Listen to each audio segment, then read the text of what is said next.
오늘 저랑 이제 요한계시록 8번째 살펴보시는 시간이고요.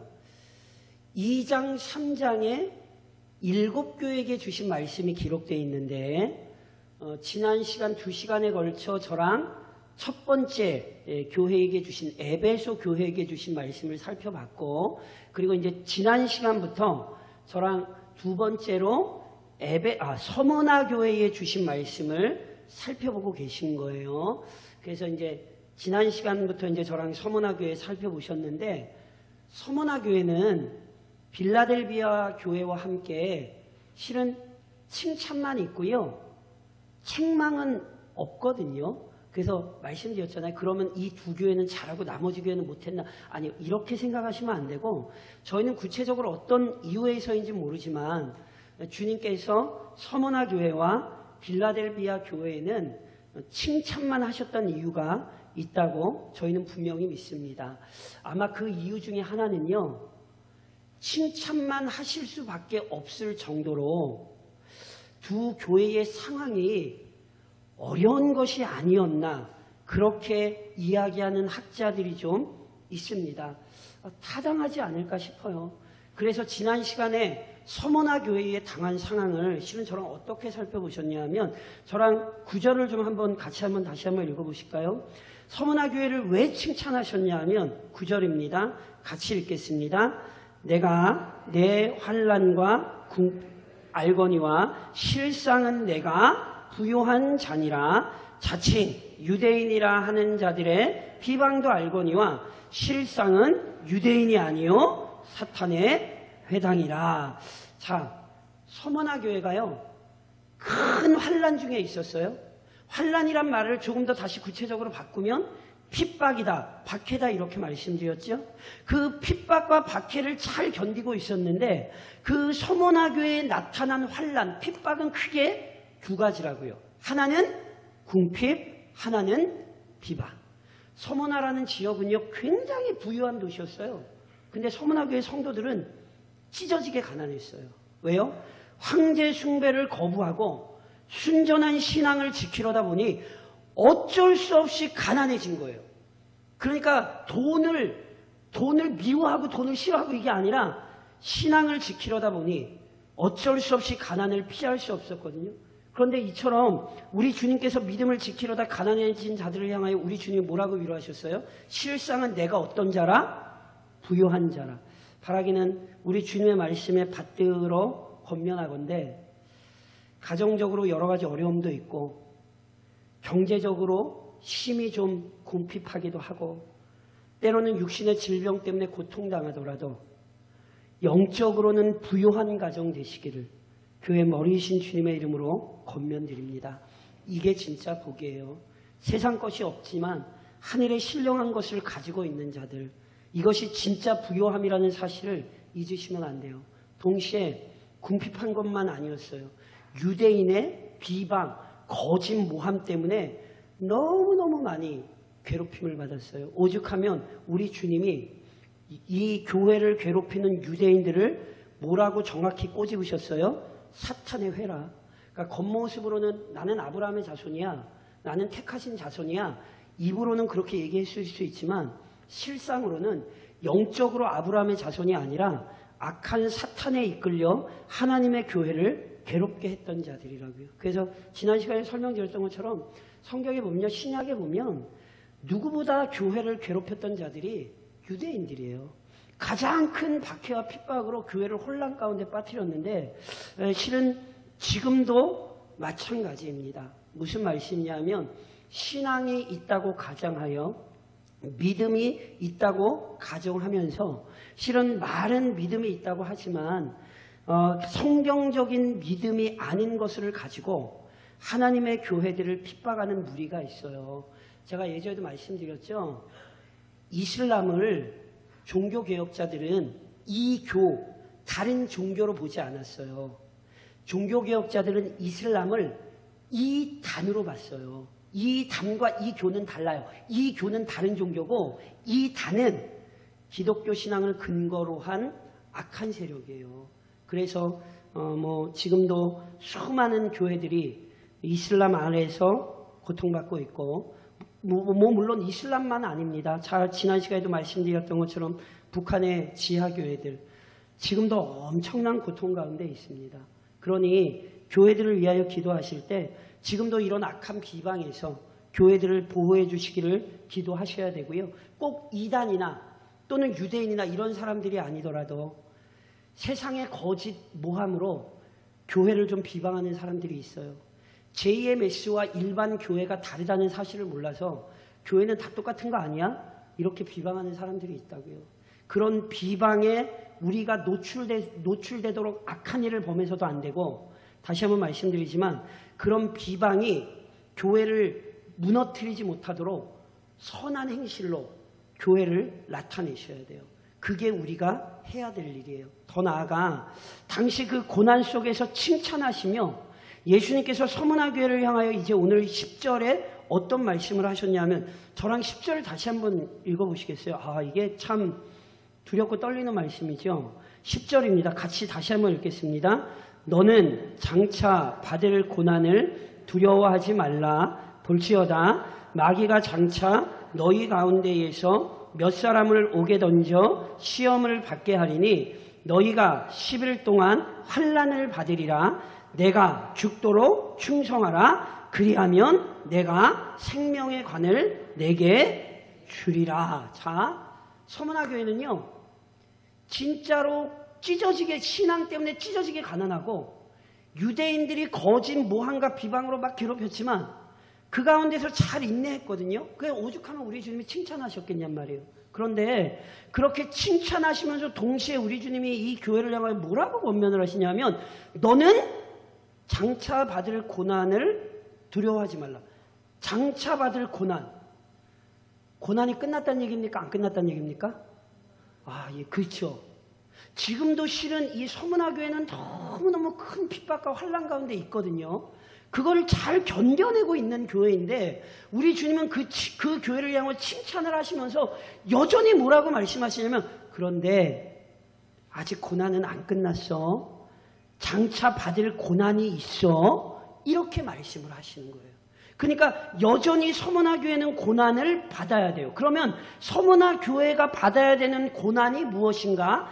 여러 가지가 있겠지만 그 중에 서문화 교회에게 찾아올 큰 고난 중에 하나가 뭐냐면, 볼지어다 마귀가 장차 너희 가운데에서 몇 사람을 옥에 던져 시험을 받게 하리니. 보세요. 어떤 고난이 찾아와요? 마귀가 교회를 괴롭혀요. 저랑 오전에도 살펴보셨죠. 참 믿음 좋았던 욥, 그리고 믿음을 지키기 위해 참 수고했던 욥의 가정에 사탄의 역사가 일어납니까? 안 일어납니까? 찾아옵니다. 그래서 참 힘들고 어렵지만 성도들이 하지 말아야 될 생각 중에 하나가 뭐냐면, 왜 우리 가정에 이런 문제가 생겼지? 왜 나는 이렇게 육신이 연약하지? 하나님이 혹시 나 사랑하시는 거, 사랑 안 하는 거 아니야? 성도들은 절대로 이런 생각은 하면 안 된다고요. 성경이 우리에게 가르쳐요. 하나님이 사랑하시나 때로 하나님께서 사탄의 능력을 발휘하게 하셔서 우리가 이해할 수 없는 고난을 주실 때가 있다니까요. 서문화 교회에 장차 큰 환난이 올 텐데 그것이 사탄이 마음대로 일으키는 환난이 아니에요. 하나님께서 허락하시기 때문에 때로는 마귀가 교회를 또는 성도를 괴롭히는 거예요. 그 사실을 기억하셔야 되는 거예요. 그런데 특별히 여기 옥에 가둔다고 했잖아요. 여기 옥에 가둔다는 표현을 저희가 조금 더 구체적으로 좀 이해하면 이런 경우예요. 자, 당시 로마 정부가 일반적으로 사람들을 이렇게 옥에 가두는 경우가 크게는 세 가지 경우예요. 그러니까 일반적으로 사람들을 왜 옥에 가두냐 하면, 첫 번째로는요, 로마 정부의 권위에 반항해서 그 반항하는 자들을 좀 억누르기 위해 옥에 가두는 경우가 있거든요. 근데 이 경우는 그리스도인들에게 적용되지 않아요. 왠지 아세요? 그리스도인들은 황제 숭배와 같이 영적으로 우리의 신앙을 무너뜨리려 하는 부분에 대해서는 로마 정부의 방침을 거부했지만, 기억하셔야 돼요. 다른 부분에 있어서는 그리스도인은 로마 정부의 권세를 인정했다는 거 기억하시죠? 그래서 서신서를 보면 위에 세운 지도자들, 정치 지도자들을 위해 기도하라. 서신서들이 이렇게 돼 있잖아요. 신약의 바울이나 베드로가 줬던 서신서의 지도자들이 누구예요? 로마 정부예요. 그 로마 정부를 위해 기도하는 것이 하나님의 뜻임을 성경은 밝혔고, 그래서 그리스도인들은 그 로마 정부를 위해서도 기도했다니까요. 그래서 제가 말씀드리잖아요.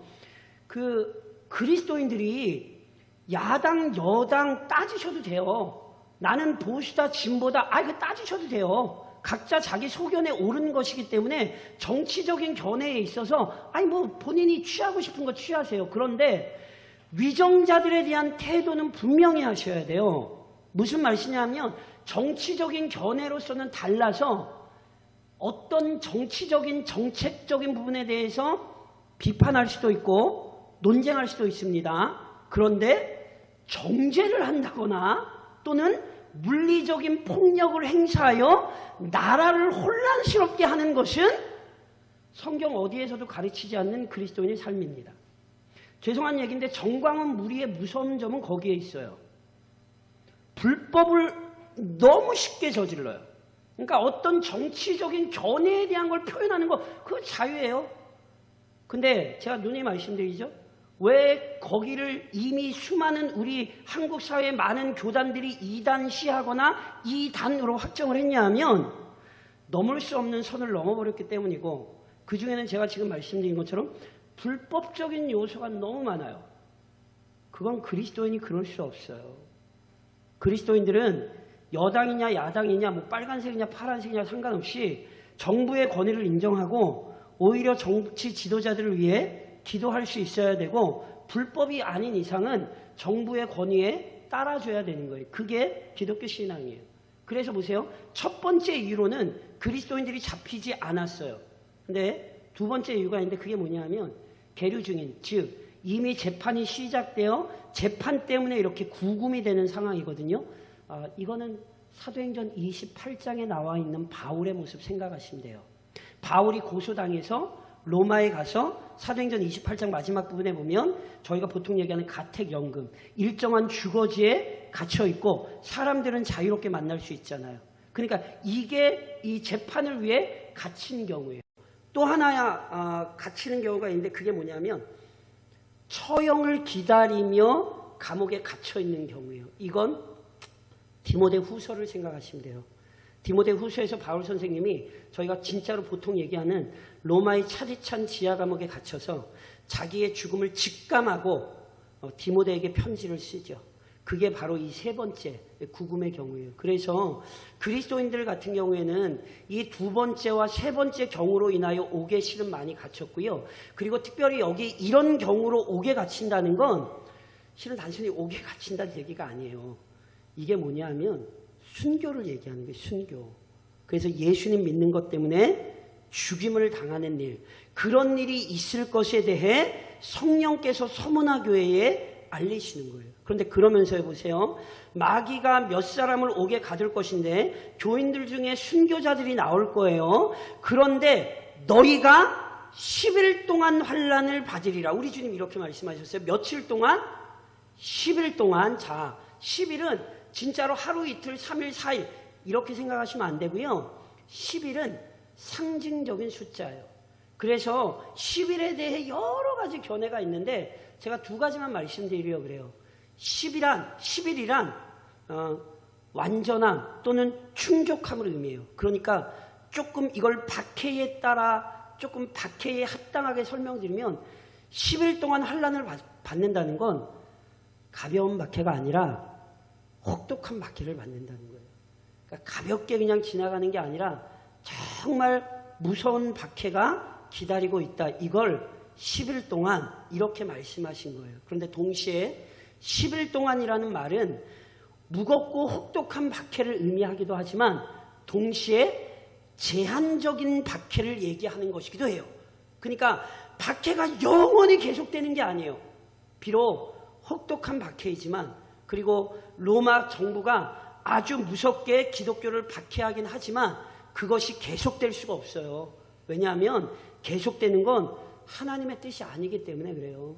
하나님께서는 자기의 백성을 연단하시더라도 일정한 기간으로 자신의 백성을 연단하시는 것이지, 오고 오는 모든 그 주구장창 혹독한 박해로 자기 백성을 연단하시고 이러지 않으신다는 말씀이 여기에 나와 있는 거예요. 그래서 마태복음 24장에 보시면 우리 주님께서 말세에 일어나는 일들에 대해 얘기하시며 우리 주님이 이런 말씀을 하세요.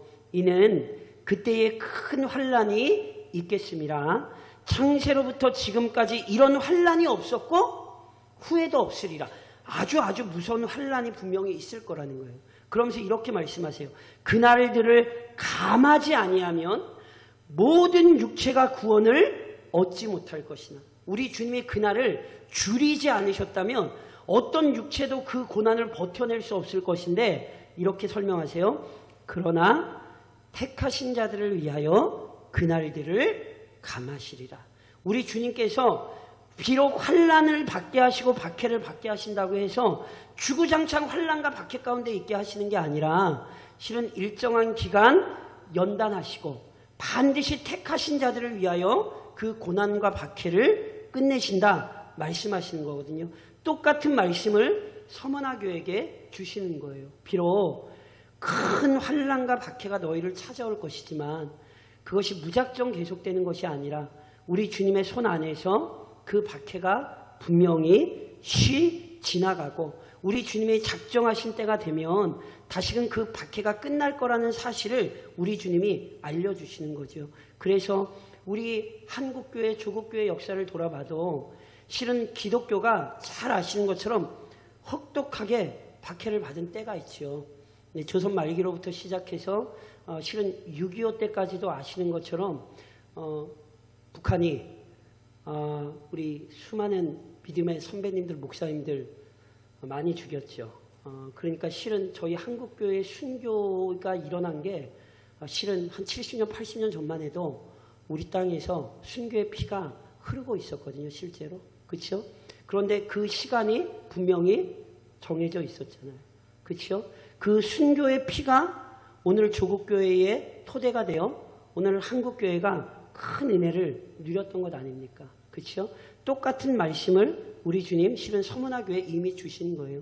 계속되는 박해가 아니라 우리 주님의 뜻 안에서 정해진 박해가 있다는 사실 알려주시는 거예요. 그러면서 우리가 잘 아는 말씀 나오죠. 내가 뭐하라고요? 죽도록 충성하라. 그리하면 내가 생명의 관을 내게 주리라.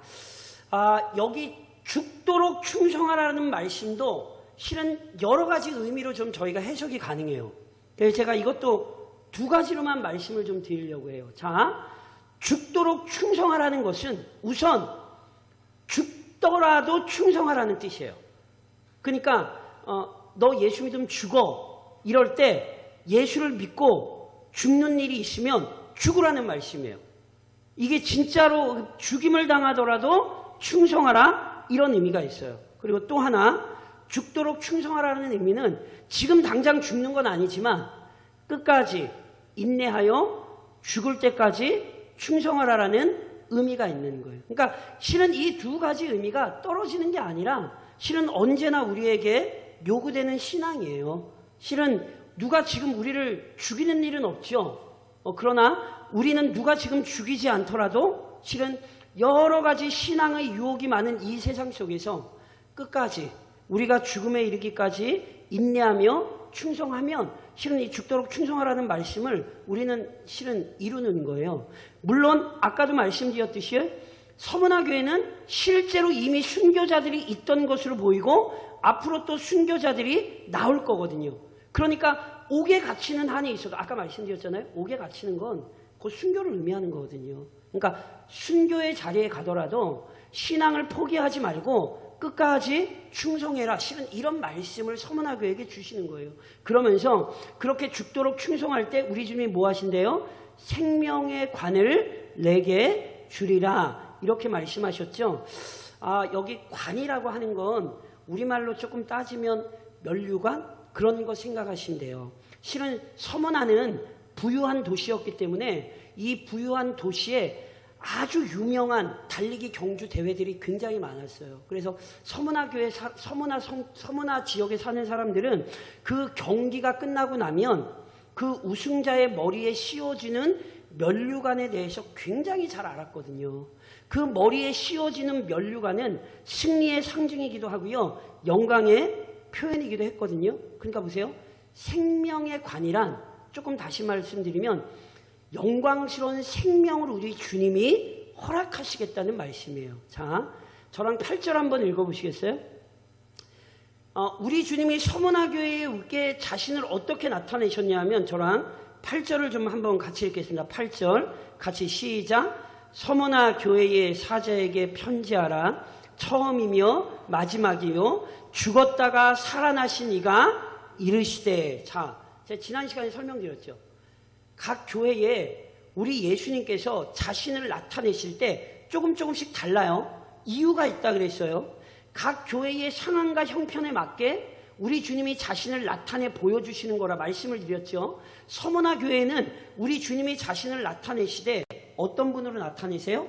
처음이며 마지막, 영원하신 분, 역사를 주관하시는 분, 이런 인물이라 말씀드렸죠. 게다가 죽었다가 살아나시니 부활하셨잖아요. 다시 말씀드리면 우리 주님은 생명의 주인. 생명이 누구 손에 있어요?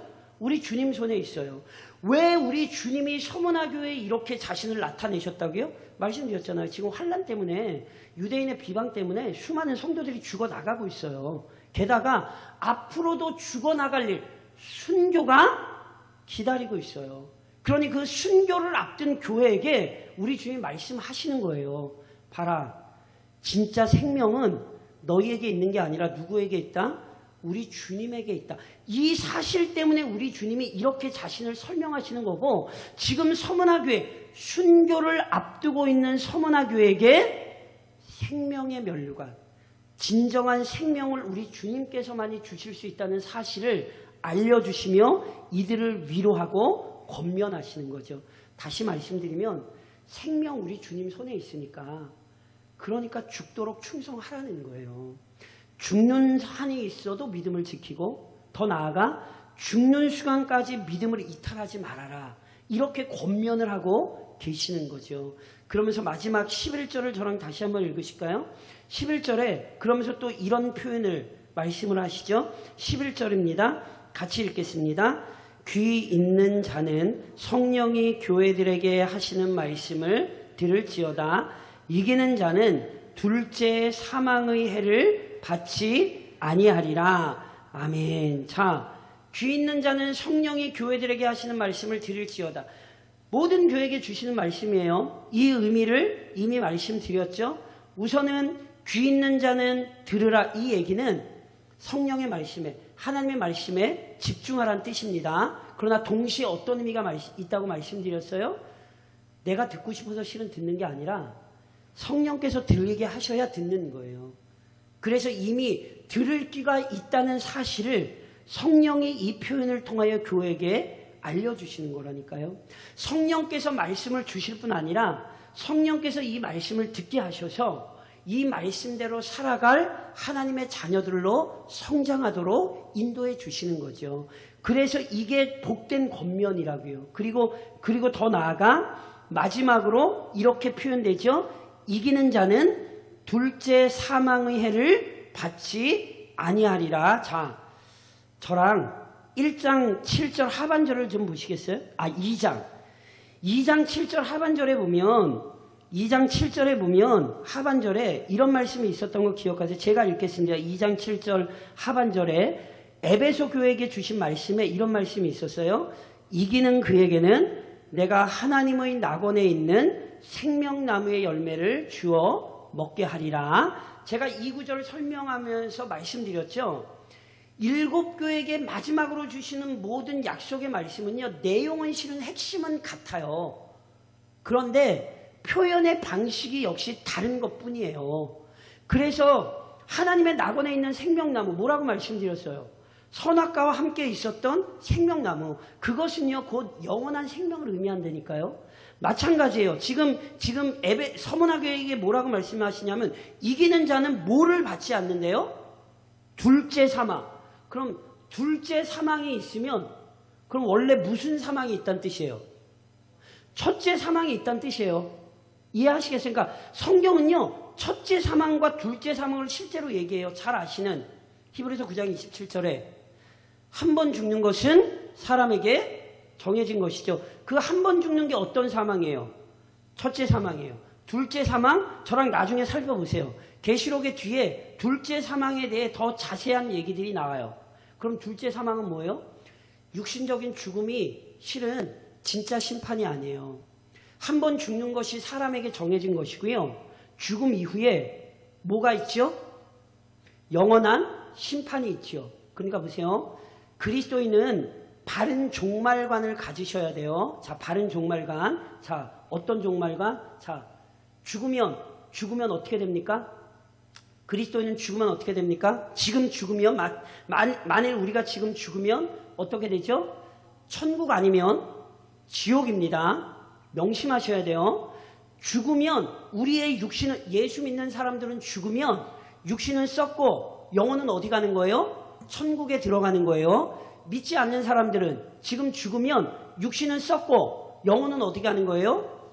지옥으로 가는 거예요. 그런데 지금의 천국과 지금의 지옥은 역시 뭘 기다리는 장소냐면 예수님 재림하실 그날에 이루어지는 새하늘과 새 땅을 기다리면서 고통받거나 복을 누리는 장소예요. 그러니까 예수님 재림하시면 제가 누누이 말씀드린 것처럼 착각하시면 안 돼요. 예수 믿는 사람들만 부활하는 거 아니에요. 예수 믿는 사람들만 부활하는 게 아니라 아담 이후에 온 인류가 부활하는 거예요. 그래서 선한 일을 행한 자는 생명의 부활로, 악한 일을 행한 자는 심판의 부활로 나오는 거예요. 그러니까 예수 믿는 사람들만 부활하는 게 아니라 예수 믿지 않는 사람들도 부활하는데 상태가 다른 거예요. 우리는 영혼과 육신이 하나 되어 영원한 하나님 나라에 들어가는 것이고, 믿지 않는 사람들은 영혼과 육신이 역시 하나 되어 영원한 지옥에서 영원한 형벌을 받는 거예요. 둘째 사망이란 바로 그걸 얘기하는 거예요. 그러니까 보세요. 아직 둘째 사망 안 이루어졌어요. 누구에게도 안 이루어졌어요. 지금 지옥에 있는 사람도 지금 지옥에서 둘째 사망을 기다리고 있는 거지, 둘째 사망에 처해진 게 아니에요. 둘째 사망에 처해지는 건 다시 한번 말씀드리지만 예수님 재림하실 그날에 예수님께서 사탄과 그를 따르던 모든 악한 권세를 무적행에 가두시는, 계시록에서 나중에 살펴보실 거예요. 그때가 그게 둘째 사망이에요. 그러니까 보세요.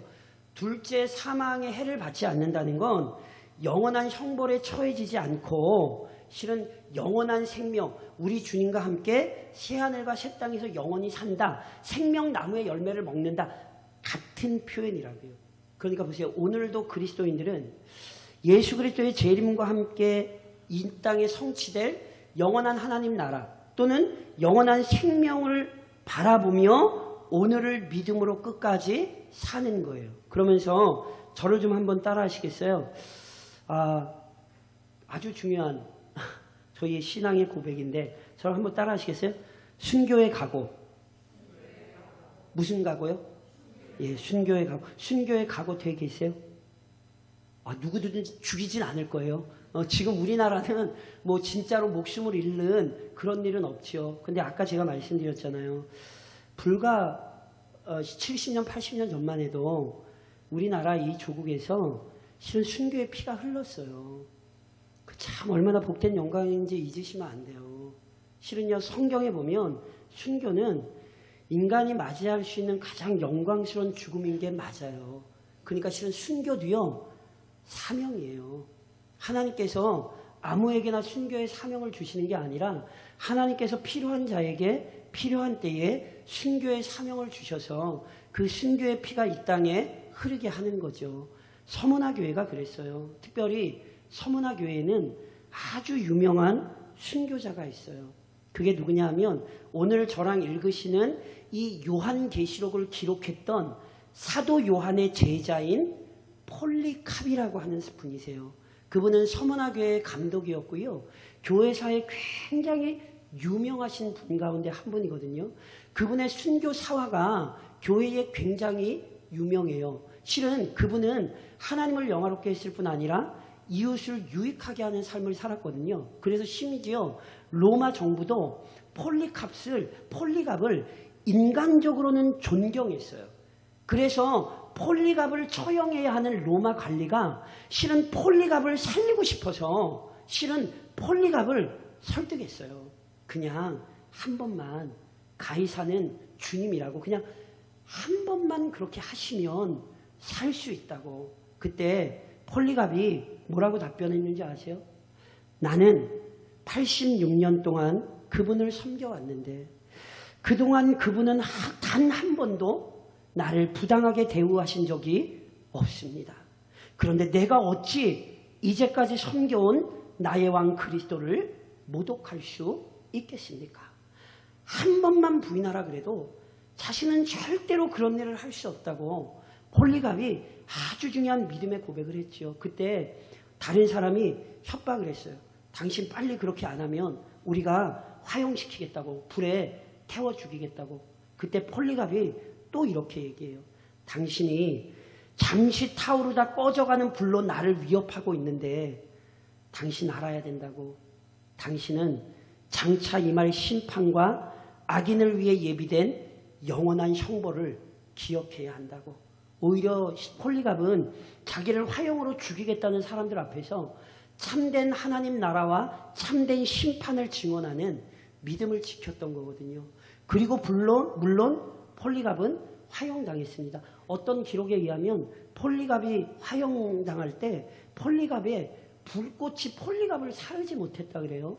그래서 로마 간수들이 폴리갑을 그냥 칼로 찔러 죽였다는 어떤 기록들이 남아있는데 어찌됐건 우리가 그 기록의 사실 여부는 떠나서 실은 폴리갑처럼 믿음으로 살았던 우리 선배들의 삶이 있음을 우리는 오늘 기억해야 하거든요. 그래서 보세요. 아까도 말씀드렸죠. 정말 저희는 특별한 상황이 아닌 이상은 예수를 믿는 것 때문에 목숨을 내놓는 일은 분명 없을 겁니다. 그런데요.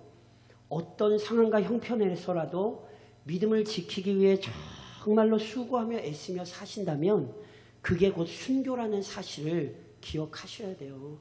지금 가정에서 불신 가족들을 섬기며 사는 게 이게 순교자의 믿음으로 사시는 거고요. 우리 교회가 이 지역에서 기독교 신앙을 때로는 조롱하는 사람들 앞에서 우리의 선한 삶을 드러내며 살면 이게 실은 순교의 각오로 사는 것이라는 사실을 잊으시면 안 돼요. 그리고 무엇보다 우리는 죽음이 두렵지 않습니다. 지금 죽으면 어디 가세요? 그렇죠? 믿으십니까? 예수를 믿는 우리는 죽으면 천국 가요. 그래서 기독교인들은 죽음을 두려워하지 않아요. 오히려 그리스도인들이 두려워하는 게 뭔지 아세요? 그리스도인들은 죽음은 두렵지 않은데 오히려 이 땅을 살면서 하나님의 영광을 위해 살지 못하는 게 두려운 거예요. 우리의 두려움은 죽음이 아니라 하나님의 뜻에 순종하지 못하는 게 우리에게 두려움이 돼야 된다고요. 그러니 오늘도 이번 한 주간도 순교의 각오로 말씀드렸듯이 목숨을 내놓는 건 아니지만 마치 우리 믿음의 선배들이 목숨을 내놓는 자리까지 갔던 것처럼 오늘 우리의 믿음을 잘 지키며 순전한 신앙을 위해 물려주기 위해 수고하며 애쓰는 것, 이것이 순교의 신앙이라는 사실을 기억하시고 이번 한 주간도 그 순교자와 같은 삶을 좀 살아가시기를 우리를 구원하신 주님의 이름으로 권면드립니다.